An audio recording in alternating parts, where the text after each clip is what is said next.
Bismillahirrahmanirrahim. Assalamu alaikum student. In today's video we will learn about germination. So first of all, what is germination? Germination is a process where tiny seeds develop into a seedling by getting proper amount of water and suitable temperature. Seeds have super sensing power. When conditions are suitable, they start to grow and produce a new plant. In today's video, we will discuss about germination of two seeds, mung bean seeds and black chickpea seeds. Both are dicots having two cotyledons और two seed leaves. अगर आपने seed का structure समझना है तो उसके लिए आप मेरी वीडियो सीड स्ट्रक्चर पे देख लीजिएगा। सीड का स्ट्रक्चर जिसमें एक्सप्लेन हुआ हुआ है, लिंक मैं उसका डिस्क्रिप्शन में दे दूँगी। So let's start the experiment. तो सबसे पहले हमने क्या करना है, दो प्लेट्स आप कोई सी ले लें, फिर उसके ऊपर पेपर टॉवल को स्प्रेड कर दें और फिर उस पर सीड्स को इवनली डिस्ट्रीब्यूट कर दें।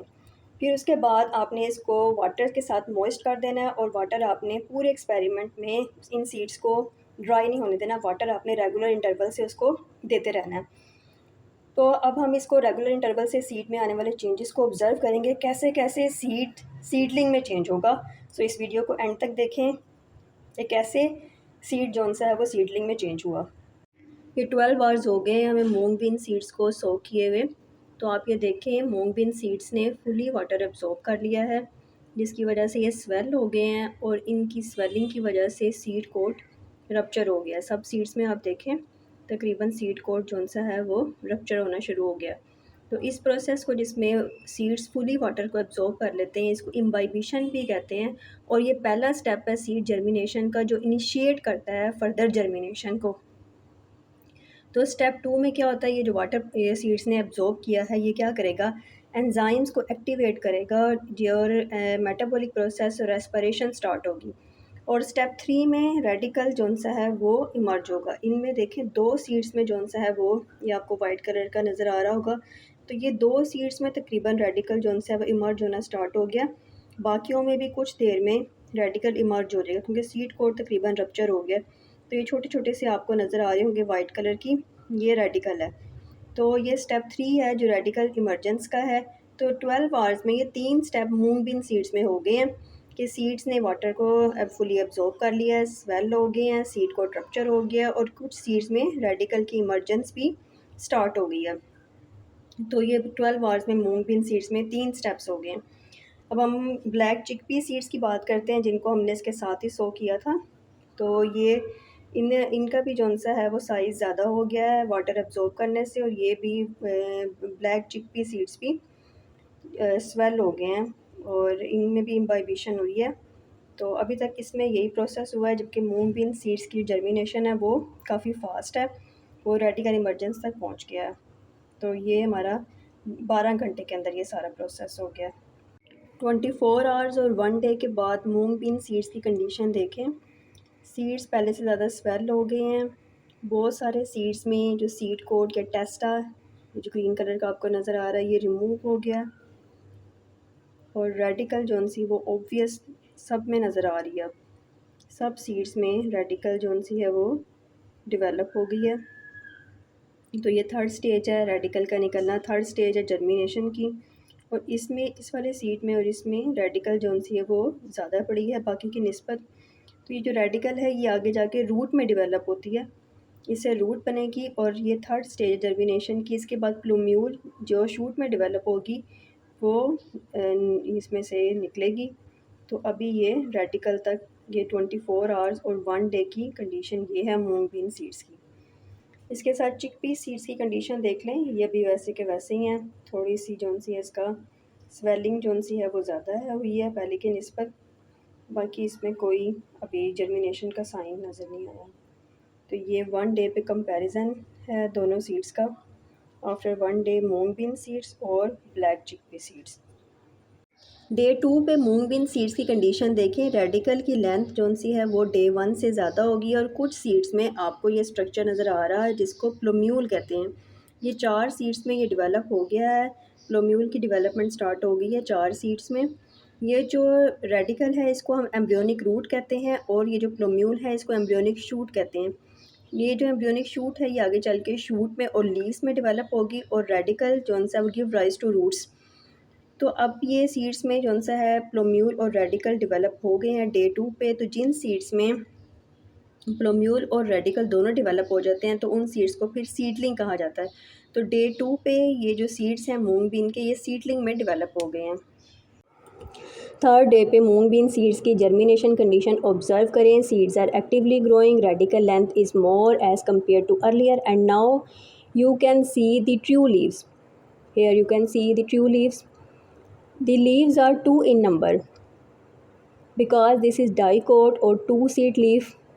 You observe two leaves, whereas in monocot like corn you will observe only one seed during germination.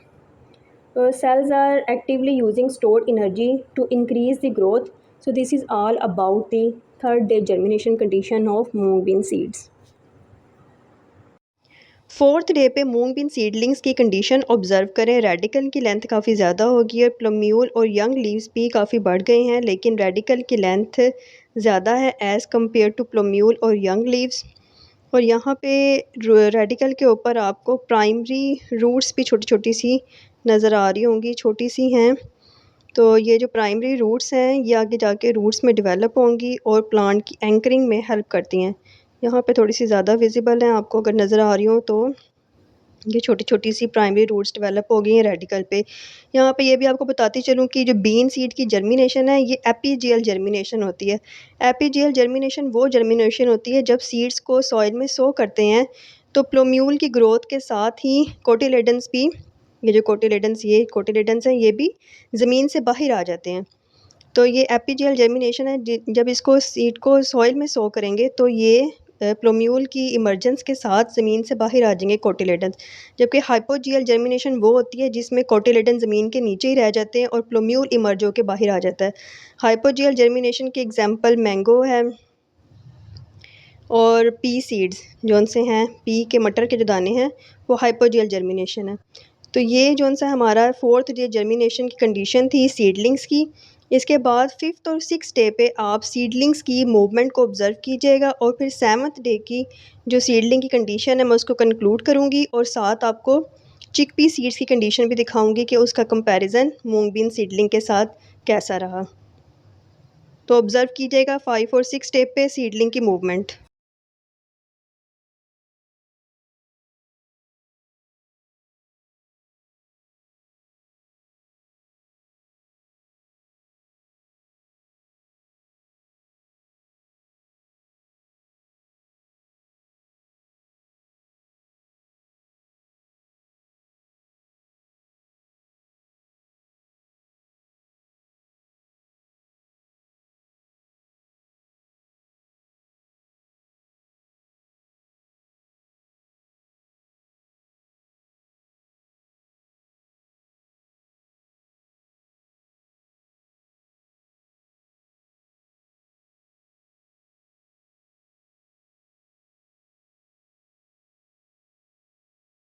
Seventh day पे मूंग बीन सीडलिंग की कंडीशन देखें। रेडिकल की लेंथ पहले से ज़्यादा हो गई है और रेडिकल पे स्मॉल रूट्स डेवलप हो गई हैं। ये देखें स्मॉल रूट्स आपको नज़र आ रही होंगी, ये डेवलप हो गई हैं और जो शूट्स हैं वो अपवर्ड मूव करना शुरू हो गई हैं। यंग लीव्स अब आपको ज़्यादा क्लियर नज़र आ रहे होंगे। तमाम सीडलिंग्स में यंग लीव्स डेवलप हो गए हैं। तो सीड को आप किसी भी डायरेक्शन में सो करें सॉइल में तो हमेशा जौन सा है वो रूट्स डाउनवर्ड मूव करेंगी और शूट्स अपवर्ड मूव करेंगी। कोटिलेडन ये आपको नज़र आ रहे होंगे यहाँ पे, ये तकरीबन अब बिल्ट हो गए। कोटिलेडन का काम क्या था, इसने फूड प्रोवाइड करना था यंग एम्ब्रियो को और यंग लीव्स, यंग सीडलिंग्स को, तो वो उसने प्रोवाइड कर दिया। अब ये बिल्ट हो गए हैं और ये जो यंग लीव्स डेवलप हो गए हैं अब ये अपने ऑन रिसोर्सेज यूज़ करते हुए फोटोसिंथेसिस के थ्रू अपना फूड प्रिपेयर करेंगे और अपनी लाइफ को कंटिन्यू करेंगे। तो इस प्लेट में आई थिंक अब मज़ीद ये सीडलिंग्स ग्रो नहीं करेंगी क्योंकि अब ये जो रूट्स डेवलप हो गई हैं ये इनको किसी मीडियम की या सॉइल की ज़रूरत है ताकि ये एंकर करके सीडलिंग को सपोर्ट प्रोवाइड करें। तो अब इसको किसी मीडियम की ज़रूरत है। ये कुछ सीड्स जो से हमने सॉइल में ग्रो किए थे तो ये सीडलिंग्स इसमें भी डेवलप हो गई हैं, तो इसमें ये बेटर ग्रोथ परफॉर्मेंस अपनी कर सकती हैं एज़ कम्पेयर टू प्लेट के। इसके अलावा ये चिकपी सीड्स थे जिनको हमने इसके साथ मूंग बीन सीड्स के साथ ग्रो किया था। ये भी सेवन्थ डे पे इसकी ये कंडीशन है। तो ये अभी तकरीबन फर्स्ट स्टेज ऑफ जर्मिनेशन में ही है जिसमें सीड्स ने वाटर अब्जॉर्ब करके तो इनका जो साइज़ है वो थोड़ा सा बड़ा हो गया और स्वेलिंग की वजह से जो इनकी सीड कोट या टेस्टा है ये रप्चर हो गया और एक सीड में हल्का सा जो रेडिकल है वो डेवलप हो रहा है। बाकी जो उनसे अभी फर्स्ट स्टेज ऑफ जर्मिनेशन में ही है। तो अगर किसी ने जर्मिनेशन का एक्सपेरिमेंट या प्रोजेक्ट करना हो तो moong bean seed is better option as compare to chickpea seeds, क्योंकि ये ज़्यादा टाइम लगाते हैं जर्मिनेट होने में, जबकि मूंग बीन सीड देखें 7th डे पे ये सीडलिंग्स इसकी फुली डेवलप हो गई हैं और चिकपी सीड अभी फर्स्ट स्टेज ऑफ जर्मिनेशन में ही है। तो ये हमारी पूरी वीडियो थी जर्मिनेशन के बारे में। अगर आपको वीडियो अच्छी लगी हो तो प्लीज़ इसको लाइक कीजिएगा और चैनल को सब्सक्राइब कीजिएगा। Thank you.